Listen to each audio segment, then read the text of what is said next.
पर अपनी माँ जन्मदात्री माँ तो विशेष है ना। ठीक वैसे ही सबकी माँ को वंदन करो, सबकी माताओं को प्रणाम करो, पर अपनी जन्मदात्री माँ को तो विशेष अधिकार देना पड़ेगा ना। ऐसे ही सभी देवी देवताओं के नामों को प्रणाम करो, सबका नाम बोलो। कभी महाकाल जाने का अवसर मिले जरूर जाओ, वैष्णो देवी जाने का अवसर मिले जरूर जाओ, दक्षिण में कार्तिकेय भगवान का अवसर मिले दर्शन का, अय्यप्पा स्वामी जरूर जाओ, पर अपनी निष्ठा एक जगह रखो। और वो निष्ठा हम तो ऐसा कहेंगे कि परब्रह्म नारायण के ही रूपों में होना चाहिए। उसके अतिरिक्त यदि आपकी निष्ठा कहीं और है, हनुमान जी में पर निष्ठा है, अब देखो हनुमान जी में पूर्ण रूपेण निष्ठा होना, उसमें कोई वो नहीं, बहुत आनंद की बात है, पर हनुमान जी भी तो निष्ठा राम जी में रखते हैं। देवी भी तो ठाकुर जी के पराधीन हैं। इसलिए ठाकुर जी के परब्रह्म रूप में अपनी निष्ठा रखो, बाकी सबसे प्रेम रखो। और ये अलग अलग नाम मन में आ रहे हैं, अब कौन कौन से नाम आ रहे हैं ये तो इसमें लिखा नहीं है आपने, वो लिखते तो फिर हम और थोड़ा क्लियर हो जाते कि कौन कौन से नाम आ रहे हैं। वो ठाकुर जी के ही अवतारों के नाम आ रहे हैं तो कोई दोष नहीं है, लेकिन अब आजकल भगवान भी तो बहुत सारे हो गए।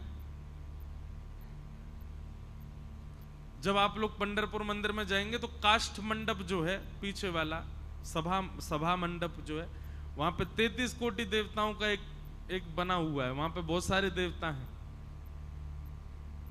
आज हमने वहां दर्शन किए, कई सारे देवता थे वहां पे।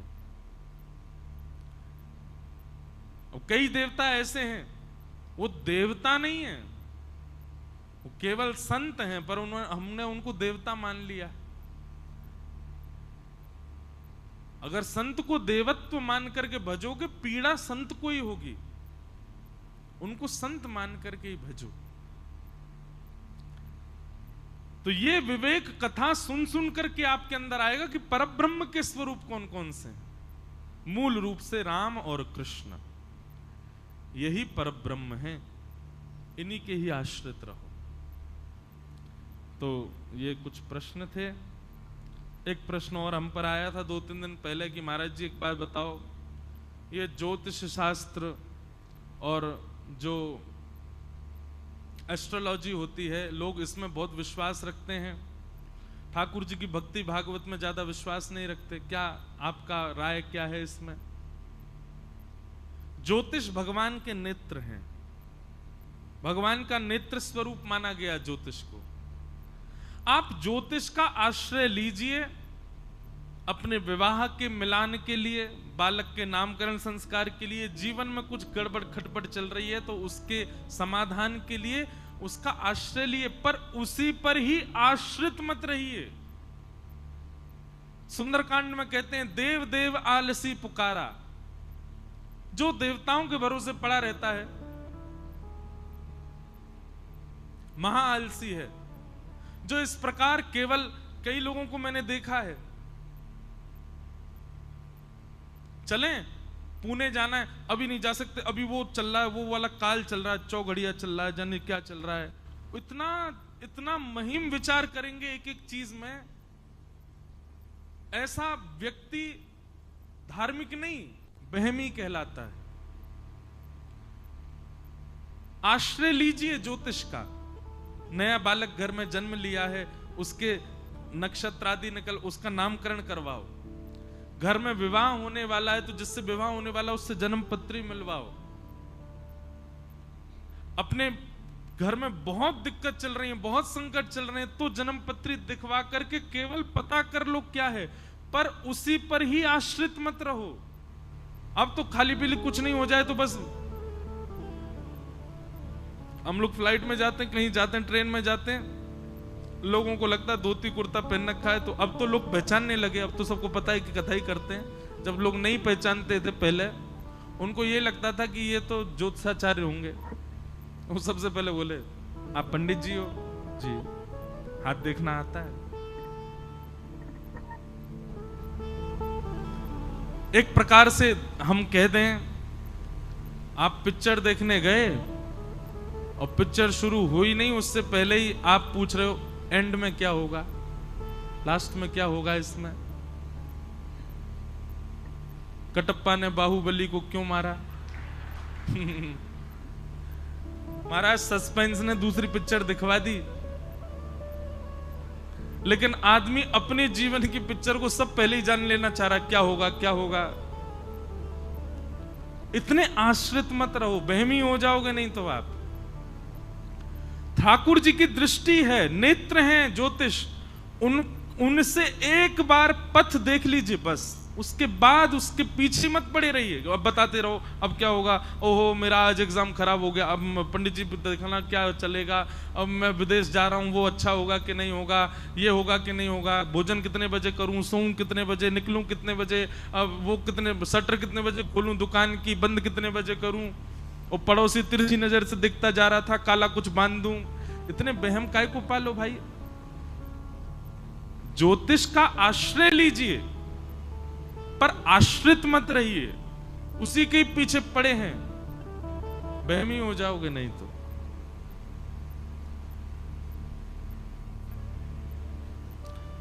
और एक बात कहें,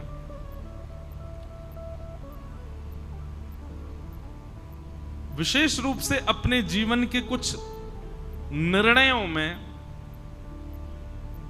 दो बातें हैं। या तो अपने ऊपर इतना भरोसा रखो कि जो होगा सो ठीक होगा, उस समय फिर ज्योतिष का आश्रय मत लो।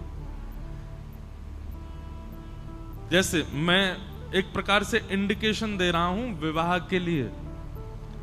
कई लोग विवाह के लिए अब चाहते हैं किसी से ब्याह करना, तो या तो जन्मपत्री खोलना ही नहीं, अब विश्वास रखो जो होगा सो तैयार हैं हम लोग सहने के लिए, लेकिन अगर खुलवा ली और उसमें अगर गड़बड़ है तो फिर आगे मत बढ़ना। विश्वास भी करो पर आश्रित मत, या तो फिर पूर्ण भरोसा रखो कि नहीं फिर जो भी है हम देख लेंगे, सह लेंगे, जो भी होगा हम पार कर लेंगे। अपने ऊपर भरोसा रखना, अपने विश्वास से आप आगे बढ़ना उस पर, फिर उधर मत देखिएगा। वो जन्मपत्री ठाकुर जी चरणन के नीचे धर दो, बोले आप देख लेना जो आपको ठीक लगे, बढ़िया सब कर लेना, अपने ऊपर विश्वास करके आगे बढ़ चलना बस। लेकिन यदि कहीं वहां आपने दिखवा लिया और वहां अगर कुछ योजनाएं उचित नहीं बताई हैं तो उसका पालन करो।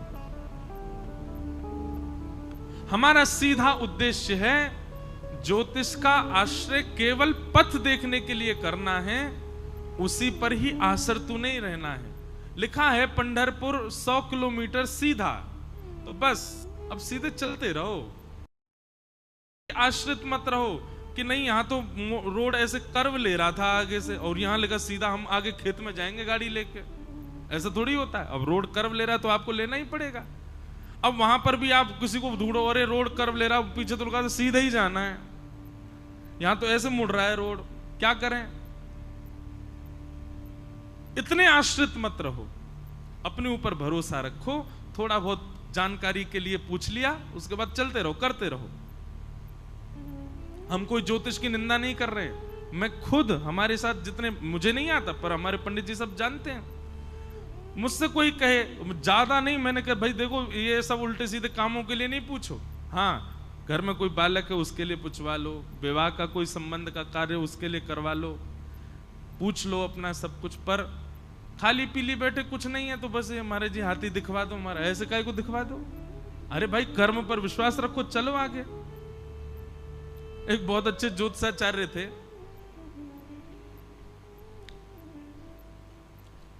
लगभग 12 वर्ष पुरानी बात है,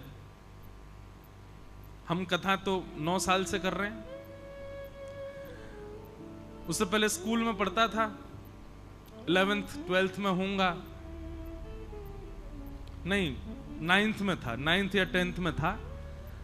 तो हम ऐसे बैठ गए, मैंने कहा हाँ महाराज जी बताओ क्या होगा जीवन में आगे। तो वो मुझको बोलते हैं तुम जीवन में कथाकार तो नहीं बनोगे, और अगर तुम व्यासपीठ पर बैठे तो मैं अपना ज्योतिष छोड़ दूंगा। 9 साल से ढूंढ रहा हूं, मुझे मिल नहीं रहे वो। अब इसमें ज्योतिष की निंदा नहीं, आपके कर्म में और आपको अपने ऊपर यदि भरोसा है तो आप हर वस्तु प्राप्त कर सकते हो। अपने ऊपर विश्वास रखो, ठाकुर जी के ऊपर विश्वास रखो, बढ़ते चलो, करते चलो, कर लोगे जो चाहोगे।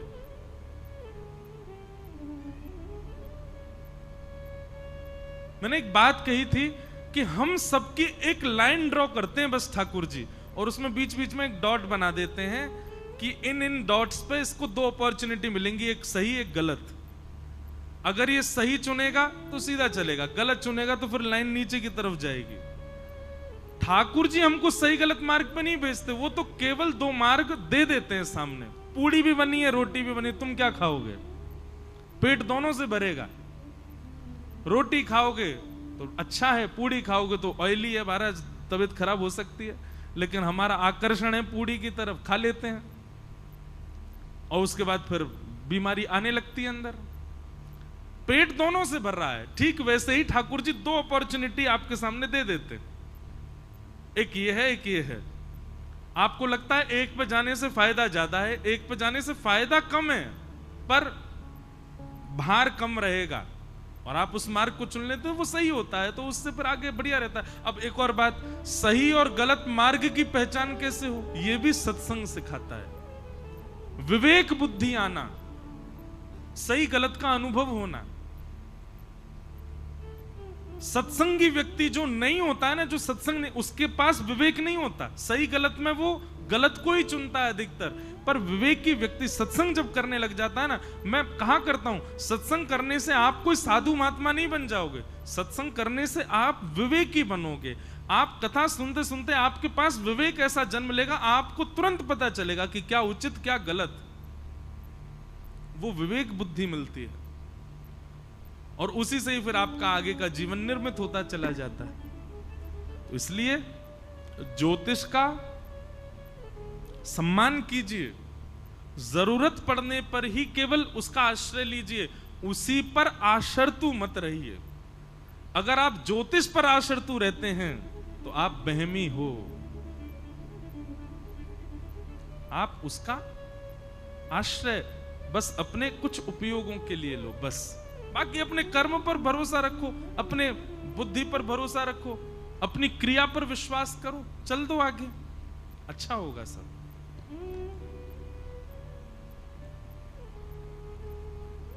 तो ये कुछ प्रश्न थे, जितना आप लोगों को समझ में आया, जितना हमारी मति से हम बता पाए। अब आओ कथाक्रम को, 12 तो यहीं बज गए, 11:45, हम आए भी तो लेट हैं। अच्छा बताऊं, हमारी आज शाम की फ्लाइट थी, हमने कैंसिल कर दी। क्यों? रात भर तो परिक्रमा लगाए, सुबह से कड़कड़ा काकड़ा आरती करने गए। कई संत यहाँ पंढरपुर के चातुर्मास करने आते हैं, और वो लोग बाहर नहीं आते। उनका निमंत्रण आ गया हमको कि हमारे यहाँ आना, हमारे यहाँ आना। तो संतों का निमंत्रण आया तो मन में भाव आया कि जब पंढरपुर आए हैं, इतने संत बुला रहे हैं, तो सबके यहाँ जाना चाहिए। आज अगर निकल जाते तो संभव नहीं था, तो फिर इसलिए आज कथा के उपरांत सबके यहाँ प्रणाम करने जाएंगे। फिर चंद्रभागा जी में खूब आनंद करेंगे, स्नान करेंगे। फिर रात में शयन आरती को क्या बोलते हैं यहाँ पे? हैं? शयन आरती है? कोई एक बोलो, क्या बोलते हैं? शयन आरती बोलते हैं ना? नहीं,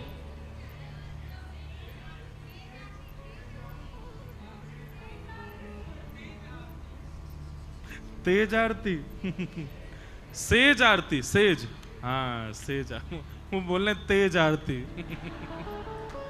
मैं लगी सुबह की कड़कड़ा हो गई, रात की तेज हो गई। तो भाव था कि आज ठाकुर जी को शयन करा करके फिर सुबह कल जाएंगे। परसों रक्षाबंधन है, हमको तो आज सुबह उतारनी पड़ी, नहीं यहां तक तो हाथ भर गया था मेरा। और वो इतनी गीली हो गई स्नान के बाद कि मेरे पूरे वस्त्र लाल पड़ गए। तो फिर हमको उतारने पर परसों रक्षाबंधन है, सब लोग अपने अपने घर पर बढ़िया प्रेम से रक्षाबंधन रक्षा सूत्र। आपको पता रक्षाबंधन क्यों मनाते हैं हम लोग? भगवान बामन बनकर के जब बलि के यहां गए तो 3 पग जमीन का वरदान मांगा, और 3 पग जमीन का वरदान देते ही भगवान विराट हो गए। 2 पग से तीनों लोक नाप लिए ठाकुर जी ने। तीसरा पग देने के लिए बलि के पास कुछ नहीं बचा, तो बलि ने अपना सिर आगे किया कि तीसरा पग यहां रखो। तो ठाकुर जी इतने प्रसन्न हो गए बलि से, बोले वरदान मांगो, क्या चाहिए? तो बलि ने माना जो मांगूंगा सो दोगे? बोले हाँ देंगे। बोले मैं जब जब अपने महल में अंदर जाऊं और जब जब महल से बाहर आऊं तब तब आप मुझको दिखो प्रत्यक्ष। भगवान बोले इनडायरेक्ट वे में बोल रहे हो, सीधे सीधे बोल दो कि द्वारपाल बन जाओ मेरे। अब तुम महल में कब जाओगे कब आओगे मुझे क्या पता? द्वारपाल कोई द्वारपाल खड़ा रहे, उसी को पता रहता कब आ रहे हो जा रहे हो। बलि बोला यही समझ लीजिए। तो भगवान द्वारपाल बन गए बलि के। अब जब बलि के द्वारपाल ठाकुर जी बने, लक्ष्मी जी को बहुत विरह हो गया। ठाकुर जी आ ही नहीं रहे, बलि के यहां पर द्वारपाल बन के खड़े हैं। लक्ष्मी जी ने आकर के भगवान से कहा चलो। बोले मैं नहीं जा सकता, अहम भक्त पराधीन। स्पष्ट शब्द है भागवत में, ठाकुर जी कह रहे हैं पूरा विश्व मेरे पर अधीन है, पर मैं अपने भक्त के अधीन हूं, मैं कुछ नहीं कर सकता यदि भक्त को मैंने वचन दे दिया तो। लक्ष्मी जी बोली आप वैकुंठ नहीं चलोगे? बोले नहीं चलेंगे, जब तक बलि नहीं कहेगा तब तक नहीं जा सकते।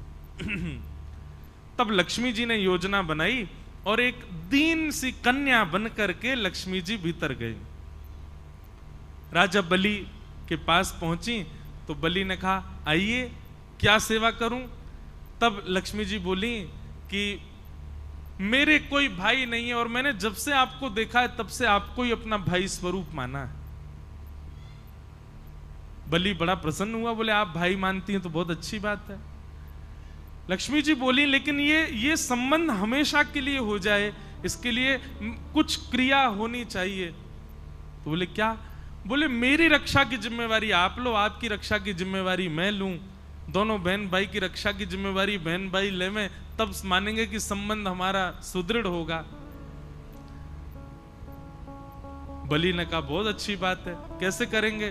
बोले तो एक काम करते हैं, हम एक सूत्र आपके हाथ में बांध देते हैं, जैसे आजकल मॉडर्न वे में उसको फ्रेंडशिप बैंड कह देते हैं, या फिर अपने प्रेम का द्योतक हम कुछ ना कुछ भी दे देते हैं। एंगेजमेंट पे अंगूठी पहना देते हैं, किसी से प्रेम हो उसको गले में हार पहना देते हैं। ऐसे ही अपने प्रेम के लिए हम कुछ भी अर्पित करते हैं। लक्ष्मी जी ने कहा कि मैं एक सूत्र पहना दूं आपको, ताकि जब जब उस सूत्र को देखो तो मेरी याद आए कि हाँ मेरी बहन है, मुझे उसकी रक्षा करनी है। और उसके बदले आप उपहार मुझको दे देना, उस उपहार को जब मैं देखूंगी तो मुझे भी स्मरण आएगा मेरे भाई हैं, मुझे उनकी रक्षा का भाव रखना है। बलि बोले ये बहुत अच्छी बात है, लाओ सूत्र बांधो। तब लक्ष्मी जी ने उनको सूत्र बांधा और सूत्र बांध करके दोनों हाथ आगे किया, भैया हमको उपहार दो। बलि ने कहा क्या चाहिए उपहार में? बोले तुम्हारा द्वारपाल जो है इससे हमारा ब्याह करा दो। बलि बोले अरे वो द्वारपाल नहीं है, जगत पिता परमात्मा परब्रह्म नारायण साक्षात परमेश्वर हैं, वो तो मेरी भक्ति से रीछ के द्वार पर खड़े हैं, वो द्वारपाल थोड़े। बाहर से ठाकुर जी झांक के देख रहे हैं अंदर क्या चल रहा है, मुझे आज बरी करके ले जाएगी कि नहीं। बेचारे ठाकुर जी वहीं खड़े हैं बलि के यहां।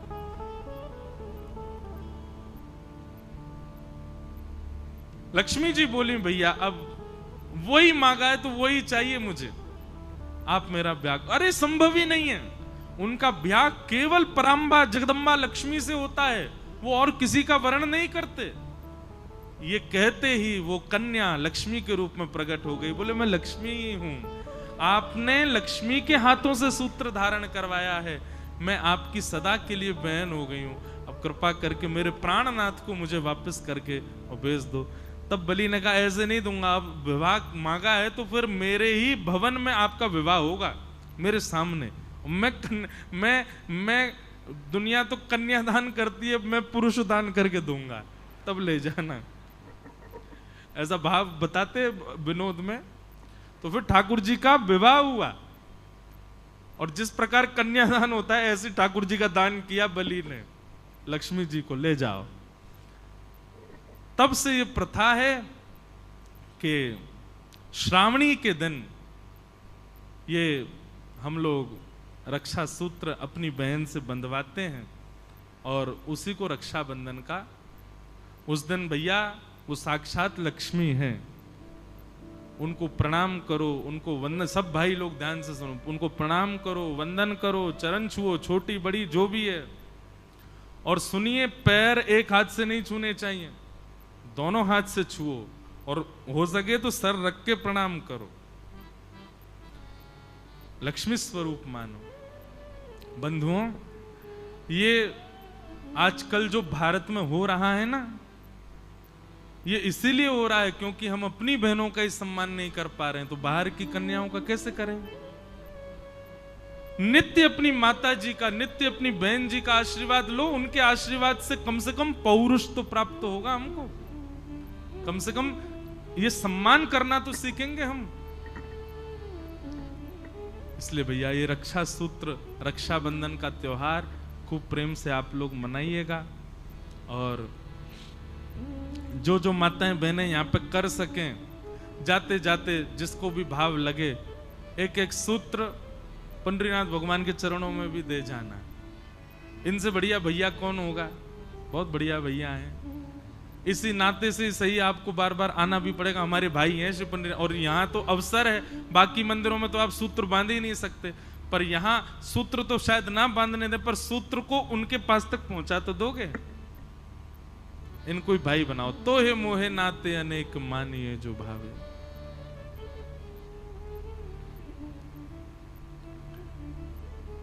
भगवान का विवाह रुक्मणी जी के साथ हुआ। रुक्मणी जी साक्षात लक्ष्मी। लोग कहते हैं राधा रानी से क्यों नहीं हुआ? राधा रानी से विवाह हुआ ठाकुर जी का। बंधुओं देखो, मैं फिर कहूंगा, श्री कृष्ण के दो रूप हैं, एक ही हैं पर दो भावों में विद्यमान है। एक ठाकुर जी का स्वभाव जन्य रूप है और एक ठाकुर जी का प्रभाव जन्य रूप है। प्रेमी जनों को, हमारे वृंदावन के रसिक जनों को ठाकुर जी का प्रभाव नहीं देखना, वो केवल स्वभाव वाले श्री कृष्ण के उपासक हैं। और स्वभाव वाले कृष्ण जो हैं वो प्रेमी कृष्ण हैं, और उन प्रेमी श्री कृष्ण जो नंद नंदन कृष्ण है, यशोदा के लाला, उनका विवाह तो किशोरी जी से ही हुआ है। मैंने कृष्ण जन्म जिस दिन था उस दिन कथा बताई थी ना, कि देवकी नंदन ठाकुर जी को लेकर के वसुदेव जी जब आए तो नंद नंदन कृष्ण यशोदा जी के बगल में ही है। यशोदा जी ने दो बालकों को जन्म दिया, एक कन्या है एक पुरुष है। योग माया के कारण वसुदेव जी को लाला दिखा नहीं वहां पर, अपना लाला जैसे ही वहां पर सुलाया तो वो लाला जो यशोदा जी ने जन्म दिया और जो देवकी जी का आया, दोनों एक ही हो गए। और उन्होंने फिर लीला की। जब राक्षस को मारना होता था तो देवकी नंदन स्वरूप आगे आ जाता था, और जब लीला करनी होती थी प्रेम की तो नंद नंदन स्वरूप। जब मथुरा से ठाकुर जी वृंदावन से मथुरा गए तो दोनों विलग हो गए। देवकी नंदन ठाकुर जी आगे की यात्रा पर गए, नंद नंदन तो वृंदावन में ही रह गए। वो सदा किशोरी जी के ही हैं। देवकी नंदन ठाकुर जी, उनका विवाह रुक्मणी जी से हुआ। अभी बहुत लोगों को ये कॉम्प्लिकेटेड लग सकती है बात। अब उसके आपके जो मन में असमंजस है उसके निराधान के लिए तो वृंदावन आना पड़ेगा, वृंदावन में रहना पड़ेगा, वहां के रसिक जनों की बातें सुननी पड़ेंगी। और नहीं तो हम आमंत्रण करें 29, 30, 31, 1, 2, 29 अगस्त से 2 सितंबर तक हम वृंदावन में कृष्ण लीला पर 5 दिन चर्चा करेंगे। वहां इसका और विस्तार से प्रवचन करेंगे, वो सुनना अगर आ सको वृंदावन तो। 5 दिन केवल ब्रज लीला कृष्ण लीला रहेगी, तब हम और विस्तार से बताएंगे। तो नंद नंदन श्री कृष्ण का विवाह तो किशोरी जी से ही हुआ, देवकी नंदन ठाकुर जी का विवाह रुक्मणी जी से हुआ। ये एक बात। दूसरी बात, किशोरी जी ठाकुर जी से विलग नहीं है, किशोरी जी कौन है? ठाकुर जी की ही आह्लादनीय शक्ति है। अपनी शक्ति से प्रेम किया जा सकता है, अपनी शक्ति को स्वीकार किया जा सकता है, पर विवाह तो उससे किया जाता है जो हमसे विलग हो, जो हमसे अलग हो। किशोरी जी अलग नहीं है ठाकुर जी से। कृष्ण प्रेममयी राधा, राधा प्रेममयो हरि, जीवने निधने नित्यम, राधा कृष्णौ गतिर्मम। कृष्ण चित्तस्थिता राधा, राधा चित्तस्थितो हरि, जीवने निधने नित्यम, राधा कृष्णौ गतिर्मम, राधा कृष्णौ गतिर्मम। कृष्ण प्राणमयी राधा, राधा प्राणमयो हरि, जीवने निधने नित्यम, राधा कृष्णौ गतिर्मम। जैसे मैं और मेरी आत्मा अभी एक हैं, पर श्वास रुक जाने पर वो आत्मा अलग हो जाएगी। ठीक वैसे ही किशोरी जी ठाकुर जी की आत्मा हैं। लीला संवरण के लिए वे दो रूप धारण करके विचरण कर रहे हैं, नहीं तो किशोरी जी अलग नहीं है, ठाकुर जी में ही है। एक प्रकार से ऐसा कह दूं तो कोई अतिशयोक्ति नहीं। रुक्मणी जी का विवाह कृष्ण से हुआ, रुक्मणी जी का विवाह किशोरी जी से भी हुआ है। किशोरी जी और कृष्ण दोनों सम्मिलित रुक्मणी जी के वर्ण करता है। ये बड़ा गूढ़ मूल रहस्य है, इसको समझना बहुत ऊंचे स्थिति की बात है, पर यह वास्तविकता है। किशोरी जी अलग नहीं है ठाकुर जी से, वो प्राण हैं, और प्राण तो सदा अंदर ही रहते हैं, चित्त में ही रहते हैं। और सबसे बड़ी बात, विवाह उससे किया जाता जो आपसे अलग है, विचारों में अलग, देह में अलग, आत्मा में अलग, सब चीज में आपसे अलग है। अलग वस्तु को स्वीकार किया जाता है, पर जो अपनी है उसको थोड़ी स्वीकार करते हैं। इसलिए प्रकट भागवत में विवाह का वर्णन नहीं, पर गर्ग संहिता आदि ग्रंथों में किशोरी जी से ठाकुर जी का विवाह हुआ, ब्रह्मा जी ने कराया, भांडीर वन में कराया, खूब आनंद से कराया, उसकी पूरी कथा आती है।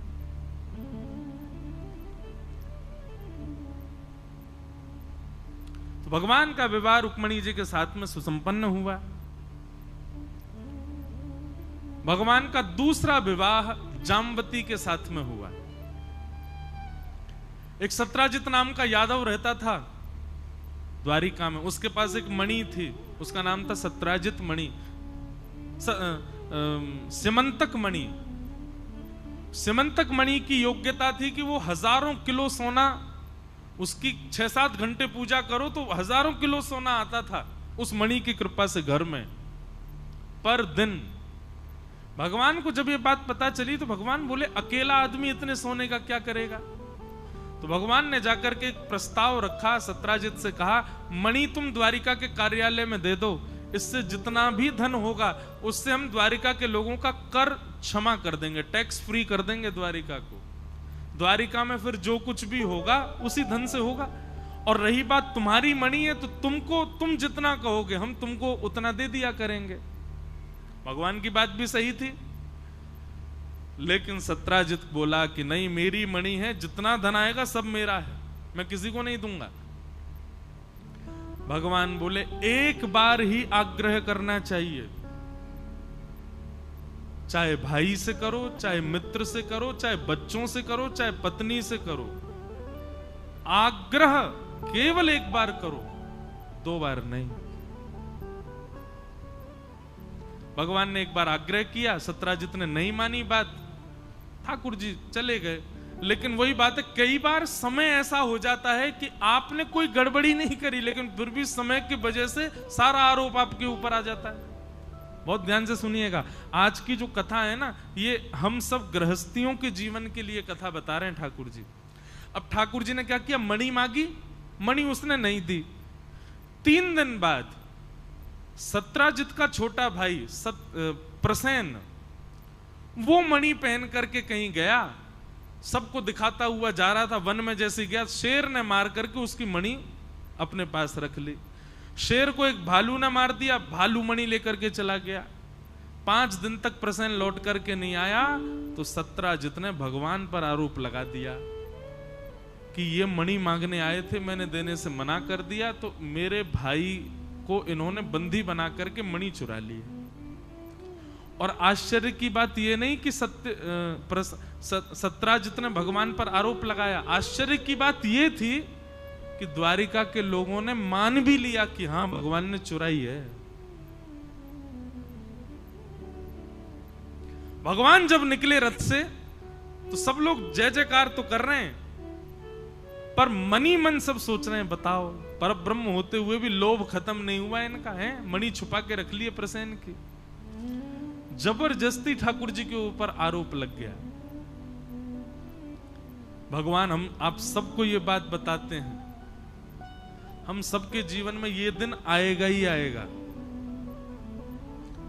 आ चुका है तो अच्छी बात है, नहीं आया है तो तैयार रहना, आएगा। आप कुछ गलत नहीं करोगे फिर भी सारी गलती आपकी मानी जाएगी। सब सारे जितने भी योजना आप बनाओगे उन योजनाओं से गलत आप ही ठहराए जाओगे, ऐसा निश्चित होगा, एक ना एक बार तो होगा। और ये क्यों होगा? ठाकुर जी उस समय आपकी आंख खुलवाएंगे, देख लो भाई कौन कौन तुम्हारे, कोई भी नहीं,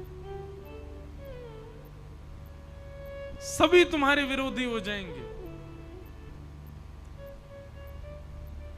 भगवान बोले द्वारिका के लोगों को बसाया मैंने, द्वारिका के लोगों को खिलाता मैं हूं, द्वारिका के लोगों की रोजी रोटी मेरे से है, द्वारिका में जितने लोग रहते हैं इनका घर मैंने बनवा के दिया, इन लोगों को जरासंध के युद्ध से बचा करके मैं द्वारिका लेकर के आया। और आज एक व्यक्ति की गलत बात सुनकर के इन्होंने यह भी विचार नहीं किया कि नहीं एक बार पूछ तो लें कि भगवान ने ऐसा किया है कि नहीं, बिना पूछे आक्षेप लगा दिया।